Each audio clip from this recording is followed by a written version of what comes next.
Hello students, welcome to online platform of MGCI, Pratigya test series for NEET 2025. Today you have attempted part test 4th and it included the syllabus of 12th class. So let's check the botany solution. Chapter were Biotechnology, Principles, Applications, Organisms and Populations, Ecosystem and Biodiversity. Question number 91. Following statement describe the characteristics of the vector, identify the incorrect statement. अब incorrect के लिए आपको ये पता होना चाहिए कि cloning vector के लिए इसेंशियल कैरेक्टर्स क्या है। सबसे पहला origin of replication, origin of replication, इसे हम ओराई भी बोलते हैं। सेकेंड सिलेक्टेबल मार्कर, ठीक है। जनरली सिलेक्टेबल मार्कर आपकी बुक ने जो दिए हैं वो दो है।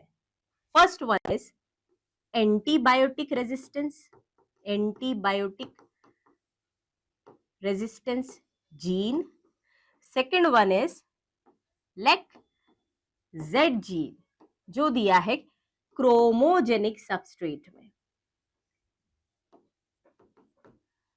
ठीक है। ये दो है। Third one is, third essential character is cloning site. Cloning site एक ऐसी साइट है जहां पर आप एलियन डीएनए को लाइगेट करेंगे, ठीक है। फॉरेन डीएनए जो भी डिजायरेबल कैरेक्टर का डीएनए है उसे आप लाइगेट करते हैं। सो नाउ सबसे पहले in addition to ori the vector requires a selectable marker, बिल्कुल सही है। Ori is also responsible for controlling the copy number, बिल्कुल सही है। ओराई क्या है? It is a DNA sequence to which when alien DNA is ligated the DNA starts to replicate. एक और प्रॉपर्टी है इसकी, it control the copy number, तो ये बिल्कुल सही कैरेक्टर है। Next, in order to link the alien DNA, the vector needs to have a cloning recognition site, बिल्कुल सही है। जहां पर रेस्ट्रिक्शन एंजाइम एक्ट करता है और एक कट लगाया जाता है, देन उसके बाद एलियन डीएनए यहाँ पर लाइगेट किया जाता है। E coli cloning vector PBR322 have many antibiotic resistant genes, नहीं। क्लास में आपको प्रॉपरली PBR322 का डायग्राम याद कराया है। यहाँ पर दो एंटीबायोटिक रेजिस्टेंस जीन है, एक एम्फिसिलिन रेजिस्टेंस है और एक टेट्रासाइक्लिन रेजिस्टेंस है, ठीक है। So that means this statement is incorrect, तो आपको रॉन्ग ही तो चुनना है, डी आंसर होगा आपका। Next 92 protein encoded bye a gene CRY2AB control. अब आपको क्लास में याद कराया है दो रेजिस्टेंस वेराइटीज दी है, cotton bollworm resistant, cotton bollworm resistant, और एक दिया है कॉर्न बोरर रेजिस्टेंट, ठीक है। अब एक चीज याद रखना, यहां पर स्पेलिंग बड़ी किसकी है? कॉटन बॉलवर्म की है ना। तो कॉटन बॉलवर्म के लिए दो रेजिस्टेंट वेराइटीज दी है, कैसे याद करेंगे? पहले लिख लिया क्राई, क्राई, ठीक, 1 1 ए दोनों में। अब लिखेंगे राइट टू लेफ्ट, उर्दू लिखेंगे, है ना, right to left. This is what B, B के बाद क्या आएगा? सी। सो CRY1AC और क्राई, ये 1 के बाद ये 2 था, है ना। तो CRY1AC, CRY2AB, ये कॉटन बॉलवर्म रेजिस्टेंट। अब ये कॉम्बिनेशन हो गया, जो कॉम्बिनेशन नहीं हुआ यहां पर वो लिख ले CRY1AB, CRY1AC हो गया, CRY1AB डन। अब देखो क्या पूछा है, CRY2AB। अब CRY2AB कहां दिख रहा है? CRY2AB हो रहा कॉटन बॉलवर्म रेजिस्टेंट है, तो यहाँ ऑप्शन में देखेंगे इट कंट्रोल कॉर्न बोरर, नहीं, कॉटन बॉलवर्म, बिल्कुल सही आंसर होगा आपका बी फॉर बॉम्बे। तो क्राई 1AC, क्राई 2AB ये कॉटन बॉलवर्म रेजिस्टेंट वेराइटीज है। Second one corn borer resistant कौन सी है, cry 1AB। Next, for the expression of gene of interest, मतलब GOI इन हेट्रोलॉगस होस्ट, मतलब जिसका बॉडी का जीन नहीं है उसे बोलते हैं heterologous host. Which one of the following is essential, अब इनमें से कौन सा फीचर जरूरी है फॉर द एक्सप्रेशन, याद रखना फॉर द एक्सप्रेशन। हम जानते हैं expression is always in the form of protein.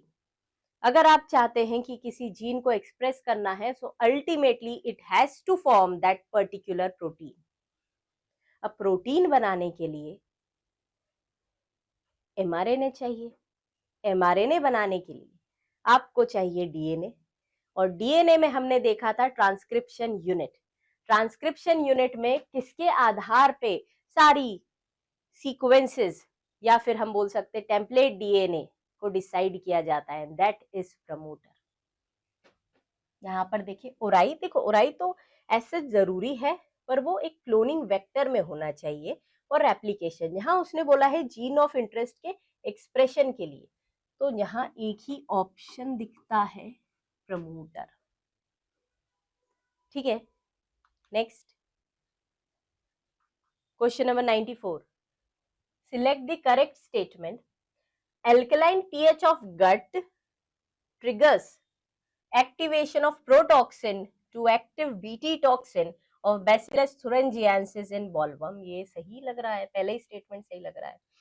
हम जानते हैं जो क्राई प्रोटीन है वो कैसे बनता है, क्राइजीन है ना, स्मॉल में लिखना है इसको, देन क्राई सी कैपिटल, क्राई प्रोटीन। अब ये जो प्रोटीन है ये एक इनएक्टिव प्रोटॉक्सिन बनाता है, इनएक्टिव प्रोटॉक्सिन बनाता है। This is an endotoxin. किसमें बन रहा है ये, बीटी बैक्टीरिया में, तभी तो बैक्टीरिया नहीं मरता इस टॉक्सिन से।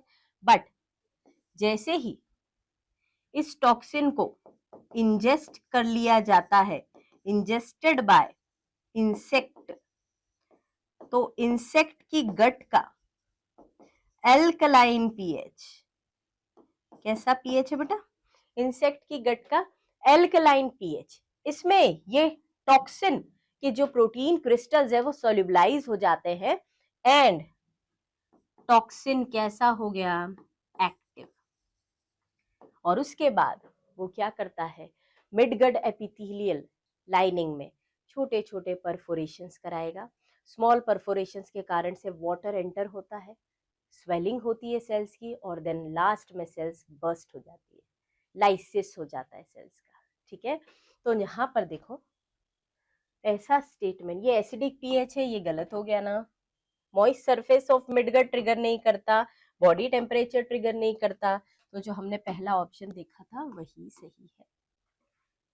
Next 95, Connell's elegant field experiment showed that on rocky sea coast of the Scotland the larger and competitively superior barnacle, देखो ये इंटरैक्शंस के सारे एग्जांपल्स बहुत इंपॉर्टेंट है।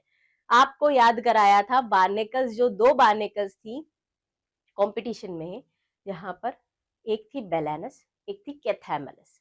अब याद कैसे करेंगे, बड़ी साइज की, बी से बड़ा बेलेनस, तो किसने किसको एक्सक्लूड कर दिया, किसने डोमिनेट किया, बेलेनस ने।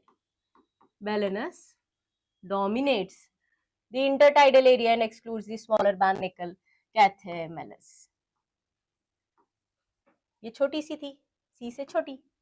ठीक है, तो ऐसा ऑप्शन आपको दिख रहा है बेलेनस और Chthamalus. Yes exactly, from the option number D, Balanus Chthamalus. Next 96, match the column. Biodiversity hotspot कितने हैं, इनिशियली कितने थे आइडेंटिफाइड जो हुए थे पहले 25, उसके बाद लेटर ऑन कितने लिस्ट में ऐड हुए 9, सो टोटल कितने हो गए 34।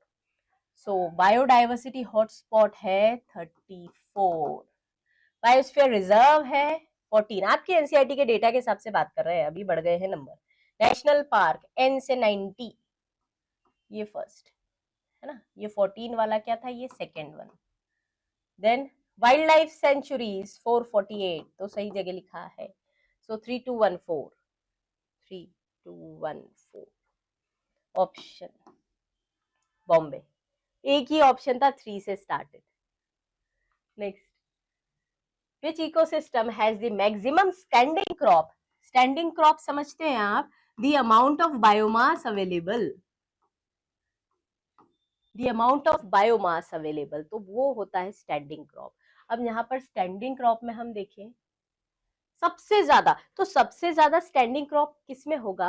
अरे जिसकी प्रोडक्टिविटी सबसे मैक्सिमम है। हम जानते हैं इन सभी कंडीशंस में से ट्रॉपिकल रेन फॉरेस्ट ऐसी कंडीशंस हैं जहां पर प्रेडिक्टेबल इन्वायरमेंट है, प्रेडिक्टेबल इन्वायरमेंट। अरे भाई नीट का पेपर हर साल अगर पैटर्न बदल दे, आपको एग्जाम में जाते से पता चले कि नहीं इस साल तो इतने क्वेश्चंस आ रहे हैं, तो क्या आप अच्छे से परफॉर्म कर पाएंगे? नहीं। पर हमेशा अगर एक प्रेडिक्टेबल पैटर्न हो, नंबर ऑफ क्वेश्चंस फिक्स्ड हो, so your efficiency will increase. तो इसका मतलब अगर प्रेडिक्टेबल एनवायरनमेंट है तो स्पीशीज निश स्पेशलाइजेशन, स्पीशीज को रहना बहुत अच्छा लगता है, स्पीशीज अडेप्ट कर सकती हैं। स्पेसिएशन की हम बात करें, यहाँ पर स्पेसिएशन मिलता है, क्यों? बिकॉज जब स्पीशीज को फेवरेबल कंडीशन मिलेगी तो स्पेसिएशन मिलेगा। यहाँ पर हमेशा सोलर इनपुट मिलता है। अब अगर सोलर इनपुट ज्यादा है तो रेट ऑफ फोटोसिंथेसिस ज्यादा है, फोटोसिंथेसिस ज्यादा होगी तो प्रोडक्टिविटी ज्यादा है, प्रोडक्टिविटी ज्यादा तो डाइवर्सिटी ज्यादा। ठीक है, सो मैक्सिमम स्टैंडिंग क्रॉप की हम बात करें तो यहाँ पर आंसर होगा आपका ट्रॉपिकल रेन फॉरेस्ट, क्योंकि कंडीशंस फेवरेबल है। क्वेश्चन नंबर 98,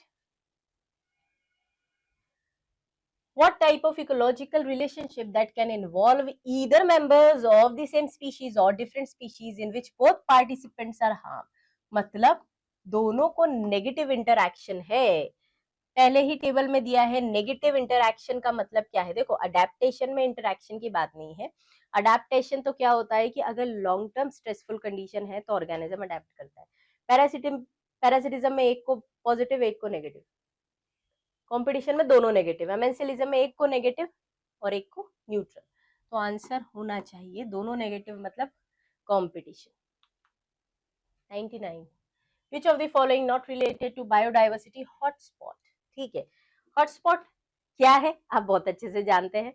हॉटस्पॉट एक ऐसा रीजन है जहां पर आपको बहुत ज्यादा मैक्सिमम ऑर्गेनिज्म या स्पीशीज रिचनेस मिलती है। बायोडाइवर्सिटी के केस में हम बात कर रहे हैं, तो हाई स्पीशीज रिचनेस मिलेगी, बिल्कुल सही बात है, ये सही है। हाई डिग्री ऑफ एंडेमिज्म, हाँ ऐसी स्पीशीज मिलेंगी जो वही मिलती है और कहीं नहीं मिल रही। कवर 2%, देखो इंस्टिंक्ट आया ना, ये इंस्टिंक्ट आया ना 2%, बिकॉज एनसीईआरटी का डेटा है 2%। अब यहाँ क्या दिया है 20%। तो अगर आप एनसीईआरटी बहुत अच्छे से रिवाइज करते हैं तो आपको ज्यादा समय नहीं लगेगा क्वेश्चन सॉल्व करने में। सो ये 20% दिया है, ये गलत है। एक्सिलरेटेड हैबिटेट लॉस, हाँ ये बिल्कुल सही है, हमारा आंसर होगा 20% वाला डेटा गलत है। ठीक है, next question number 100, which of the following play a vital, vital मतलब बहुत इंपॉर्टेंट महत्वपूर्ण, vital role in the ecosystem but are not given any place in the ecological pyramids? Ecological pyramids, इन्हें कोई स्पेसिफिक जगह, प्रॉपर जगह नहीं दी गई थी। क्यों ऐसा हुआ? देखो यही एक लिमिटेशन थी, पिरामिड्स की 3 लिमिटेशंस है, उसमें से ये भी एक बहुत बड़ी लिमिटेशन है कि सैप्रोफाइट्स को एक important place, important role occupy करता है वो, बट उसे कहीं पर भी पिरामिड में हमने शो नहीं किया। सो आंसर क्या होगा, किसे जगह नहीं दी, हर्बीवोर को दी, ऑटोट्रॉप्स को दी, कार्निवोर्स को दी, सैप्रोफाइट्स को नहीं दी। ठीक है, next 101, an antibiotic resistant gene in a vector usually help in the selection of selectable markers में आपको एनसीईआरटी बताती है एंटीबायोटिक रेजिस्टेंट जीन मदद करता है आपको to select the transformant from non transformant, recombinant from non recombinant. आपके लिए जरूरी क्या है, रिकॉम्बिनेंट्स समझते हैं। रिकॉम्बिनेंट क्या होता है, जैसे फॉर एग्जाम्पल अगर हमने बात करी, ये प्लाज्मिड है, हमारा एलियन डीएनए है ये, ठीक है। अब इसके बाद ये जो स्ट्रक्चर बना ये होगा आपका R plasmid, recombinant plasmid. But क्या ये ट्रांसफॉर्मेंट है, नहीं, बच्चे इसी को ट्रांसफॉर्मेंट बोलते हैं, बट ट्रांसफॉर्मेंट कभी जेनेटिक मटेरियल नहीं होता, ट्रांसफॉर्मेंट होती है सेल। अब अगर ये एंटर किया इन ई कोलाई, तो इस ई कोलाई की सेल को हम बोलेंगे ट्रांसफॉर्म्ड या ट्रांसफॉर्मेंट। पर क्या ट्रांसफॉर्मेंट हमेशा रिकॉम्बिनेंट्स होते हैं, जरूरी थोड़ी।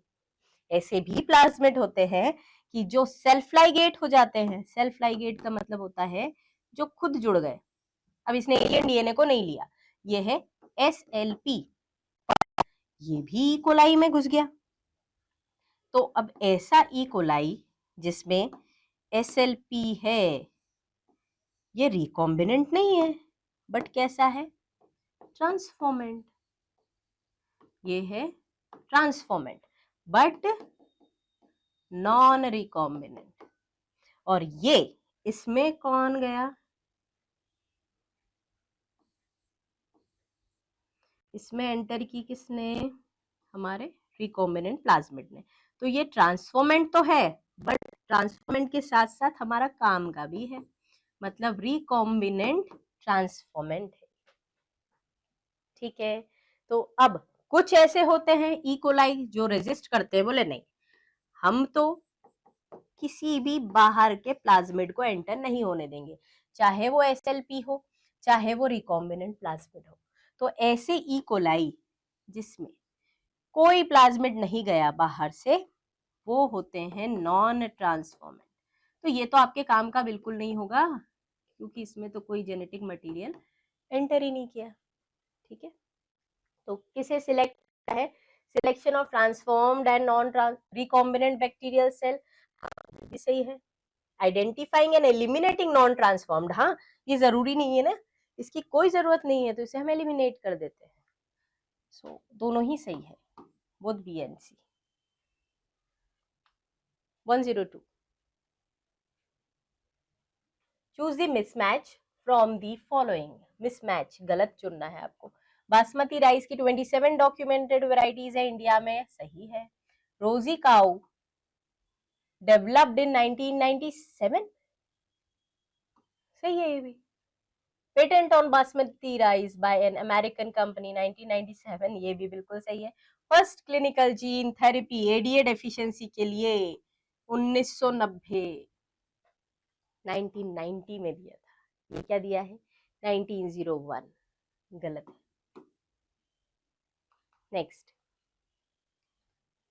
Question number 103, statement 1, insulin is an important hormone for diabetic patients, हाँ बिल्कुल सही है।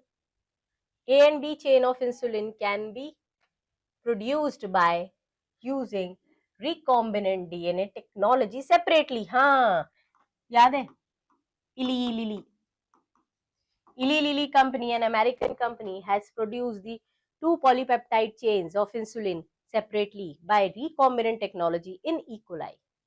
सेपरेटली किया था क्योंकि हम इसे मेच्योर फॉर्म में असेंबल नहीं कर पा रहे थे, ये चैलेंजिंग टास्क था, इसीलिए सेपरेटली 2 ई कोलाई में स्ट्रेन्स में हमें प्रोड्यूस करना पड़ा, ए और बी, और मेच्योर में सी होता ही नहीं है, सो ए और बी को हमने डाइसल्फाइड से जोड़ दिया। सो स्टेटमेंट ए पहली भी सही है, दूसरी भी सही है, ऐसा ऑप्शन दिख रहा है आपको? Both statement are correct. हाँ, both statement correct, C. Next, which of the following statement is correct regarding restriction enzyme? Restriction enzyme belongs to larger classes of enzyme called protease, nuclease है ये। Restriction enzyme bind किससे bind करता है? देखो, DNA and cut the N glycosidic bond, नहीं, किसे cleave करता है? फॉस्फोडाइस्टर बॉन्ड्स को, फॉस्फोडाइस्टर को कट करता है। तो ये गलत हो गया, ये गलत हो गया, करेक्ट सिलेक्ट करना है आपको, ठीक है। Each restriction endonuclease recognizes a specific palindrome nucleotide, हाँ ये सही है। Today we know 230 restriction enzyme that have been isolated from over 900 strains of bacteria, नहीं, 900 restriction enzymes isolated from more than 230 bacteria, तो ये उल्टा दे दिया है, ये गलत है, आपका आंसर है C. Next 105, assertion, the activated toxin binds to the surface of midgut epithelium and create pores that cause swelling, lysis, finally death, बिल्कुल सही है, हमने देखा है। रीजन है most of the BT toxins are insect group specific, हाँ सही है, बट क्या ये रीजन एक्सप्लेन कर रहा है असर्शन को? असर्शन में बता रहे हैं कि वो पोर्स क्रिएट करता है, स्वेलिंग कराता है, lysis and death of the insect, हाँ ठीक है, बट इसके मैकेनिज्म को ये बात थोड़ी एक्सप्लेन कर रही है कि most BT toxins are insect group specific, नहीं, दोनों सही है but not the correct explanation, ऐसा ए आंसर है। 106, some strains of Bacillus thuringiensis produces proteins that kill certain insects such as, हाँ दिया है लेपिडोप्टेरा, कॉलियोप्टेरा, डिप्टेरा, ये तीनों ग्रुप्स दिए हैं, तीनों ऑर्डर दिए हैं बेटा, इसमें फ्लाइज मॉस्किटोज आते हैं, लेपिडोप्टेरा में cotton ball worm, army worm, tobacco bird worm, corn borer, ये सब लेपिडोप्टेरन्स है। कॉलियोप्टेरा में आते हैं बीटल्स एंड वीविल्स, सभी सही है, ठीक है। D, match the column. Genetically engineered insulin किसकी मदद से बनाया था? इकोलाई। जीन थेरेपी सबसे पहले किस बीमारी के लिए क्लिनिकल जीन थेरेपी दी गई? एडीए डेफिशिएंसी के लिए। मॉलिक्यूलर डायग्नोसिस, देखो नॉर्मली कन्वेंशनल डायग्नोसिस में urine test, blood test, serum analysis, ये सारे टेस्ट आते हैं, बट अगर हम बात करें कि मॉडर्न डे जो अर्ली डिटेक्शन है उसमें 3 टेक्निक्स आती हैं। कौन सी टेक्निक्स है अर्ली डिटेक्शन में? एक है PCR, another one is recombinant DNA for cancerous cells और mutant cells, recombinant DNA technology, then third one is ELISA, ठीक है। ये तीनों है अर्ली डिटेक्शन, तो ये सही दिया है ना, 213 ए ऑप्शन, ठीक है। Next, which of the following option is true for genetically engineered insulin? Insulin is synthesized as a prohormone. जल्दबाजी में बच्चा सोचेगा हाँ ये सही है, अरे आपकी बॉडी की बात नहीं हो रही है, जेनेटिकली इंजीनियर्ड इंसुलिन की बात हो रही है, और जेनेटिकली इंजीनियर्ड इंसुलिन में हम प्रो नहीं बनाते, डायरेक्टली हम मैच्योर फॉर्म बनाते हैं, सो ये स्टेटमेंट गलत है। Mature insulin contains an extra stretch called C peptide, नहीं, ये होता है इमेच्योर में। Chain A and B produced separately, हाँ ये सही है। चेन ए एंड बी व कंबाइंड का हाइड्रोजन बॉन्ड, नहीं, डाइसल्फाइड ब्रिजेस से जोड़े जाते हैं बॉन्ड्स, तो ये गलत है, आंसर होगा आपका C. Question number 109, statement first, the cells harbouring cloned genes of interest may be grown on a small scale in laboratory, बिल्कुल सही बात है। आप जब भी रिकॉम्बिनेंट प्रोटीन का एक्सप्रेशन देखना चाहते हैं तो सबसे पहले उसे लेबोरेटरी में ग्रो करेंगे, और लार्ज स्केल में bioreactors can be thought of as a vessel in which raw materials biologically converted into specific products. बिल्कुल सही है बेटा, दोनों स्टेटमेंट सही है, डायरेक्टली एनसीईआरटी का स्टेटमेंट है। So statement first and second both correct, C. ठीक है, next 110 statement first, in general species diversity decreases as we move away from the equator to the poles। हाँ, हम जानते हैं इक्वेटर पे ट्रॉपिकल रीजन्स होते हैं, फेवरेबल कंडीशंस हैं।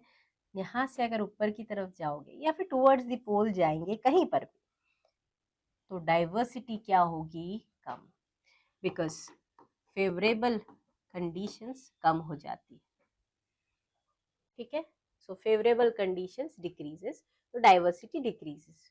बिल्कुल सही है, move away from equator to pole, सही है बेटा। Tropical environment unlike temperate one are more seasonal. देखो, ट्रॉपिकल एनवायरनमेंट पहले लिखा है, इसका मतलब ट्रॉपिकल एनवायरनमेंट के लिए ये बता रहे हैं ये और ज्यादा सीजनल है, मोर सीजनल है, मतलब बहुत ज्यादा सीजनल फ्लक्चुएशन होते हैं। Unlike temperate, unlike temperate, temperate में बहुत ज्यादा सीजनल फ्लक्चुएशन होते हैं, बट ट्रॉपिकल में नहीं होते। So that means statement first is correct and second is incorrect.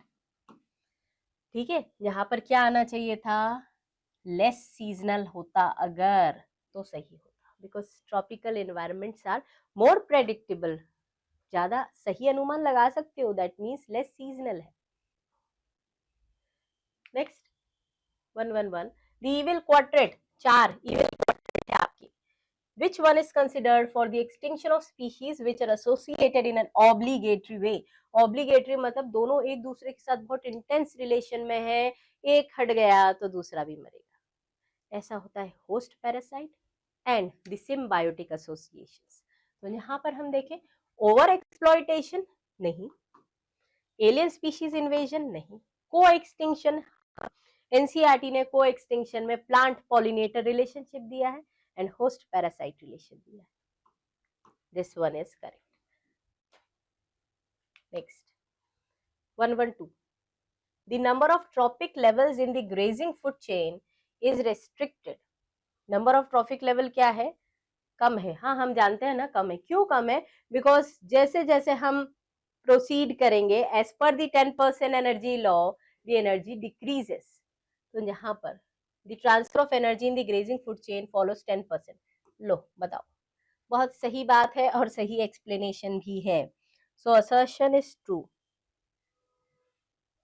Reason is true and reason is correct explanation. Answer है C. First recombinant DNA was made by linking I gene with plasmid of second। ठीक है ना? अब आपको ये ढूंढना है कि इनमें से करेक्ट ऑप्शन क्या है। एंटीबायोटिक सेंसिटिव जीन और साल्मोनेला। अरे भाई, पूरा बायोटेक पढ़ लिया आपने, क्या एंटीबायोटिक सेंसिटिव जीन जैसा कुछ शब्द पढ़ा है क्या? कुछ नहीं होता ऐसा सेंसिटिव, नहीं। एंटीबायोटिक रेजिस्टेंस, ई कोलाई में तो naturally there is no resistance for any of the antibiotics, so this is also wrong। Antibiotic resistance salmonella में, हाँ बिल्कुल सही है। जब हमने देखा था कोहेन एंड बोयर के बारे में, तो कोहेन एंड बोयर ने सबसे पहला रिकॉम्बिनेंट प्लाज्मिड जो बनाया, it was by using the antibiotic resistant genes. किसमें से लिया था? साल्मोनेला में से। ठीक है, ये सही है। और एंटीबायोटिक सेंसिटिव, नहीं, इसमें भी कोई ऐसा सेंसिटिव जैसा जीन नहीं। C is correct. Which of the following statement is correct about the Agrobacterium tumefaciens? Agrobacterium tumefaciens is known as natural genetic engineer. क्यों?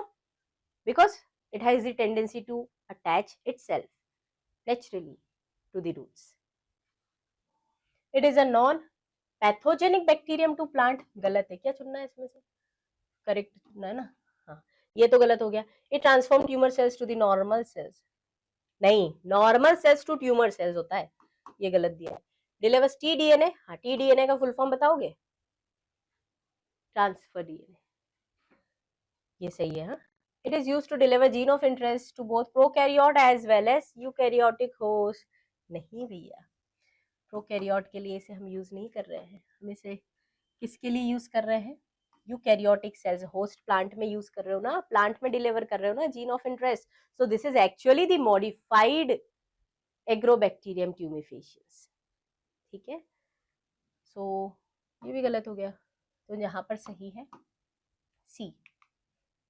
Next one, which of the following is not true for GM plant. Genetically modified plants के लिए क्या सही नहीं है? Made crops more tolerant to abiotic stress. बहुत ज्यादा tolerant बनाया एबायोटिक स्ट्रेस के लिए. सही है. Increase reliance on chemical pesticide. अरे नहीं, रिड्यूस्ड रिलायंस, कम किया ना रिलायंस को. तो रिलायंस को कम मतलब पेस्टिसाइड्स पे रिलायंस को कम किया. ठीक है, so help to reduce post harvest losses. हाँ ये सही है. इनहैंस न्यूट्रिशनल वैल्यू, बिल्कुल सही बात है. So not true is Bombay. 116. In PCR, the technique, in PCR technique, what is the function of Taq polymerase? This enzyme separates two strands of DNA. नहीं, separate थोड़ी करता है. This enzyme form the new chain using nucleotides provided in the reaction. हाँ, polymerase है ना, तो ये क्या करता है? न्यूक्लियोटाइड्स को ऐड करता है और डीएनए प्राइमर को एक्सटेंड करता है. एनसीईआरटी की लाइन है. पॉलीमराइजेशन कराता है by extending the DNA primer. ये सही है. हाँ, this enzyme is responsible for joining the primase. नहीं, प्राइमेस को ज्वाइन थोड़ी करता है, प्राइमस को ज्वाइन नहीं करता. हाँ, उसके लिए प्राइमेज लगता है. Cut the DNA. तो आंसर क्या है बेटा? दिस, बॉम्बे. 117. अबिंगडन टॉर्टोइज. देखो इंटरैक्शन आ गया ये फिर से. टॉर्टोइज और गोट में क्या चल रहा था? Competition. Marine fish infested with copepods. बताया ना, इन्फेस्टेशन और इन्फेक्शन में अंतर मालूम है? इन्फेक्शन अंदर तक पेनिट्रेशन है, इन्फेक्शन डीप पेनिट्रेशन है, और इन्फेस्टेशन सुपरफिशियल सरफेस पे. तो यहाँ पर एक्टोपैरासाइट का एग्जांपल है, ये पैरासिटिज्म का एग्जांपल है. Orchid growing as a epiphyte on the mango branch, ये कमेंसलिज्म है. यहाँ पर ऑर्किड को सपोर्ट मिलता है बट मैंगो को neither benefited nor harm. Orchid nutrition नहीं लेता, सिर्फ सपोर्ट लेता है. Fungi and algae in lichens, mutualism. ये कंपटीशन है ना बेटा, थर्ड वन है. सो यहाँ पर 3412, 3412, बी फॉर बॉम्बे. ठीक है, next 118. Cryo preservation of gametes. Gametes का क्रायो प्रिजर्वेशन मतलब आप लॉन्ग टर्म के लिए उसे लिक्विड नाइट्रोजन में स्टोर करते हैं, स्टोर कर रहे हो आप. सो दिस इज आर्टिफिशियली. आर्टिफिशियली मतलब आप उसके नेचुरल हैबिटेट में ये सारी चीजें नहीं होती. नेचुरल हैबिटेट में जो भी होता है वो होता है इन सीटू कंजर्वेशन, बट हमने इसे बॉडी से बाहर ले जाके लेबोरेटरी में स्टोर किया. So this one is x-C2. और एक्स-सी2 में भी क्या होगा बेटा? इन सीटू हट गया, एडवांस्ड एक्स-सी2 है. एक्स-सी2 कंजर्वेशन में भी एडवांस्ड फॉर्म है. Main steps of the process of recombinant DNA technology are given below. Arrange the steps in correct sequence. सबसे पहले आप क्या करते, देखो इससे रिलेटेड नीट में भी क्वेश्चन आ चुका है. Arrange the sequence of the steps, proper sequence. तो यहाँ पर सबसे पहले आपने डीएनए आइसोलेट करा है, ये सबसे नंबर 1 होगा. आइसोलेट करने के बाद आप उसे टुकड़ों में ब्रेक करेंगे, फ्रेगमेंटेशन करेंगे. जब आपने टुकड़ों में ब्रेक कर लिया, उसके बाद आप डिजायरेबल चुनेंगे. इसके बीच में एक स्टेप आती है जो इलेक्ट्रोफोरेसिस की मदद से आप अरेंज करते हैं और उसमें से फिर आइसोलेट करते हैं. This one is at the third position. Ligation of DNA fragment into cloning vector. हाँ, मल्टीपल कॉपीज बनाने के लिए. This one is fourth. Transferring the recombinant DNA into the host. This is fifth. So A, सबसे पहले A नहीं, सबसे पहले B है ना. So B A C D E, B A C D E है, ये लास्ट में है ई. सो ऑप्शन है सी. 120 statement A, the restriction endonuclease enzyme cuts the DNA molecule at the identified position within, हाँ endonuclease है ना, तो within से कट करता है. Statement B, the restriction endonuclease enzyme binds the DNA at specific site and cut only one of the two strands. ऐसा तो लगता है दोनों strands में कट करता है. So statement 1 is correct and B मतलब A is correct and B is incorrect. ऐसा option A is correct and B is incorrect. Next 121 GEAC जानते हैं हम, जेनेटिक इंजीनियरिंग अप्रूवल कमिटी. सो बिना ज्यादा समय लगाए जेनेटिक इंजीनियरिंग अप्रूवल कमेटी पर ध्यान से, हाँ जल्दबाजी में मिस्टेक नहीं करना. Next, which of the following is a major cause of loss of biodiversity. अभी हमने 4 मेजर कॉज देखे थे अभी एक क्वेश्चन में, बट उसमें पूछा गया था इनमें से कौन सा कॉज है जो ऑब्लिगेट रिलेशन के कारण से हो रहा है. सो वो को एक्सटिंक्शन है. यहाँ पर मेजर कॉज पूछा गया है आपसे. So this is habitat loss and fragmentation. NCERT ने दिया है, सबसे पहले ही लिखा है this is the major cause. 123 radioactive single strand DNA probe use for diagnosis of. देखो हमने जो मॉलिक्यूलर डायग्नोसिस की टेक्निक्स अभी बात की थी, उसमें एक टेक्निक है this is recombinant DNA technology, जहां पर आप एक single stranded DNA probe use करते हैं and this is what radio labelled. चमकता है ये, ठीक है, रेडियो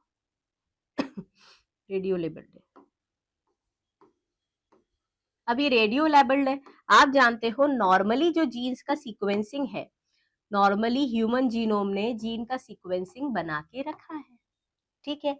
अब अगर हम मान के चले, देखना हाँ ध्यान से, ये नॉर्मल डीएनए, ठीक. दिस वन इज, ये लास्ट वाला हम देखें, म्यूटेंट डीएनए, मतलब इसमें कुछ म्यूटेशन हुआ है. ये नॉर्मल डीएनए है, ये भी नॉर्मल डीएनए है, ठीक. अब आपने क्या करे, प्रोब्स क्या होते हैं, कॉम्प्लीमेंट्री. प्रोब्स को रिलीज कर दिया. जैसे ही प्रोब को रिलीज करा, प्रोब क्या है, ये ऐसा चमकीला पोर्शन है रेडियो एक्टिव मटीरियल का, ये ऐसा. अब प्रोब कहाँ कहाँ अटैच होगा, जहां उसकी कॉम्प्लीमेंट्री उसे मिलेगी. तो कॉम्प्लीमेंटैरिटी यहाँ मिली उसे, क्योंकि नॉर्मल का कॉम्प्लीमेंटैरिटी आपने बनाई थी, इधर मिला. तो ये जीन्स अपीयर होने लगे. ये जीन्स किस पे अपीयर होंगे, फोटोग्राफिक फिल्म पे. पर मुझे बताओ, जिस पे म्यूटेशन हुआ, अब म्यूटेशन के कारण डीएनए का सीक्वेंस बदल गया. So probe does not have complementarity with the mutant gene. Hence, mutant gene does not appear on the photographic film.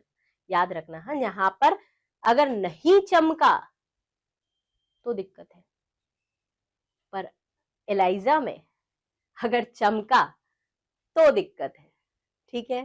तो यहाँ पर किसके लिए हमने इसे यूज किया, mutant gene.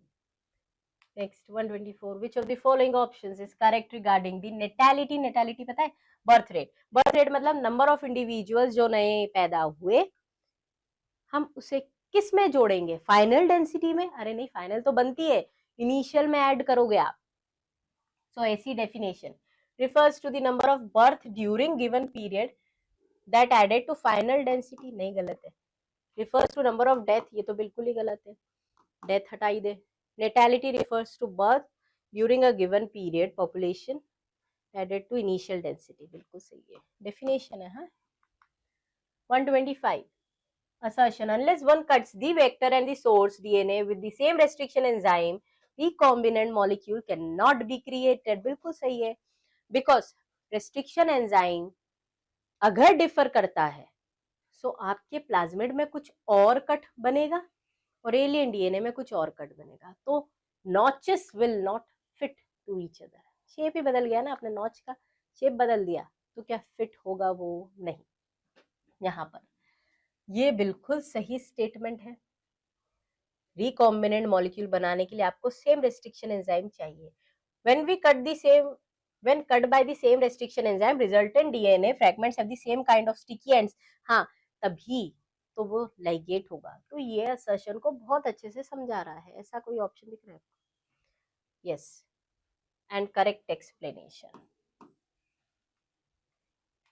Next, yucca, moth and yucca relationship. Moth नहीं है ना, मॉथ है ये। फिग, फिग क्या है? Fig and wasp relationship mutualism में हमने देखी। और किड और bumble bee pseudo copulation, fungi और algae lichens. So D A B C, D A B C, D A B C. ठीक है, identify the incorrect match. Incorrect ढूंढना है। अल्फा 1 एंटीट्रिप्सिन एम्फाइसीमा के ट्रीटमेंट में यूज होता है, बिल्कुल सही है। जेनेटिकली इंजीनियर्ड इंसुलिन को ह्यूमेलिन बोलते हैं, सही है। मायोकार्डियल इंफार्क्शन मतलब जब heart muscles does not gate sufficient oxygen, तो तब हम क्या एलाइजा टेक्निक यूज करते हैं? नहीं, बिल्कुल गलत है, ये तो मॉलिक्यूलर डायग्नोसिस की टेक्निक है। फर्स्ट ट्रांसजेनिक काउ रोजी है, तो गलत क्या है? ये वाला। 128, pyramid of energy is always upright. हाँ, कोई भी इकोसिस्टम हो, pyramid of energy is always upright, क्योंकि हमेशा फर्स्ट ट्रॉपिक लेवल में एनर्जी ज्यादा होगी and as per the 10% energy law energy continuously decreases. तो सही है, नहीं? Some energy is always dissipated as the heat loss, ये सही है। तो pyramid is always upright, never be inverted. क्यों? क्योंकि हमेशा एनर्जी जब ट्रांसफर होगी तो कुछ अमाउंट में लॉस होती है। तो रीजन भी सही है, असर्शन का करेक्ट एक्सप्लेनेशन है। आंसर होगा ए। ठीक है, ड्रॉ दी पिरामिड। ने ड्रॉ क्या दिया है? ड्रॉ थोड़ी करना है इसमें, आइडेंटिफाई करना है। In which number of insects feeding on the grasses. अच्छा, पहले दिया है आपको ग्रास, ठीक है, नंबर के बारे में बोल रहा है नहीं। सो नंबर का पिरामिड हम जानते हैं, ग्रासेस। और फिर अच्छा, इसलिए बोला है ड्रॉ, क्योंकि आपको देखना पड़ेगा ड्रॉ करके। And then add the number of small birds feeding on the insects, मतलब इसके बाद ग्रास को खाने वाले ये इंसेक्ट्स, थोड़े से ग्रासेस से कम है ना नंबर, इसको खाने वाले बर्ड्स का नंबर कम है। तो अब देखिए हम कि ऐसा पिरामिड कहाँ दिख रहा है आपको? ऐसा दिख रहा है आपको upright pyramid, this one, B for Bombay. Next 130, logistic growth curve. देखो, लॉजिस्टिक ग्रोथ कर्व में ऐसा होता है सिग्मॉइड, है ना, जिसमें लैग फेज होता है, देन एक्सपोनेंशियल फेज होता है, और उसके बाद डिक्लाइनिंग फेज होता है, एंड देन आता है एसिम्प्टोट। ठीक है, तो स्लोली इंक्रीज होता है और फिर धीरे से बढ़ता है, तेजी से, और फिर डिक्लाइन, और फिर कांस्टेंट हो जाता है। तो ऐसा कुछ दिख रहा है क्या? Show initially slow then rapid increase. हाँ, ये रहा ना सेकेंड वन। एक्सपोनेंशियल मतलब ये जैसे सिर्फ ऐसा बढ़ गया, बहुत तेजी से बढ़ गया। तो एक्सपोनेंशियल मतलब population density reach enormous in short time, वो जे शेप्ड कर्व मिलता है ना। एक्सपांडिंग पिरामिड में प्री रिप्रोडक्टिव मतलब बेस, ये ऐसा, ये बड़ा रहता है, इससे ये छोटे रहते हैं, और फिर वो बेचारे बूढ़े और भी छोटे। तो यहाँ पर pre reproductive age group are lesser दिया है, नहीं, फोर्थ है, pre reproductive age group is higher. हाँ, ये होगा फोर्थ वन। देन डिक्लाइनिंग में उल्टा हो जाएगा, pre reproductive age group are lesser. ठीक है, सो 2143, 2143, 2143। ठीक है, सी ऑप्शन।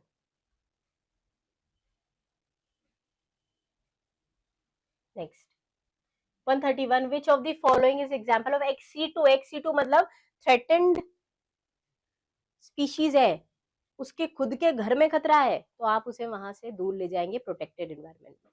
तो XC2 में आ गया ये, एक तो जूलॉजिकल पार्क, बॉटनिकल गार्डन बिल्कुल XC2 है। वाइल्ड लाइफ सफारी, हाँ ध्यान रखना है ना, wild life sanctuary is in situ conservation. Wild life safari XC2, cryopreservation भी XC2 है ना, ये तीनों इन C2 है, XC2 पूछा है आपसे, सो 4 will be correct. C. 132. Choose the correct option based on the given statement below. Statement 1. In the recombinant DNA technology, ligase enzyme is always used to ligate the foreign DNA with bacteria's main genetic material. Bacteria के main genetic material से ligate करते हो कि plasmid से ligate करते हो आप? ये गलत है. Restriction enzyme joins the sticky ends only, ये भी गलत है ना, दोनों ही गलत है. So both the incorrect. Statement 1 and statement 2 incorrect. ठीक है. Next 133. Read the given statement and select the correct option. Net primary productivity is less than gross primary productivity. NPP equals to GPP minus R. ठीक है. So net primary productivity is gross primary productivity minus respiratory losses. ठीक है. तो ये बिल्कुल सही है. ये कम होगी ना, less than gross primary productivity. Second, net primary productivity is equal to gross primary productivity minus respiratory losses.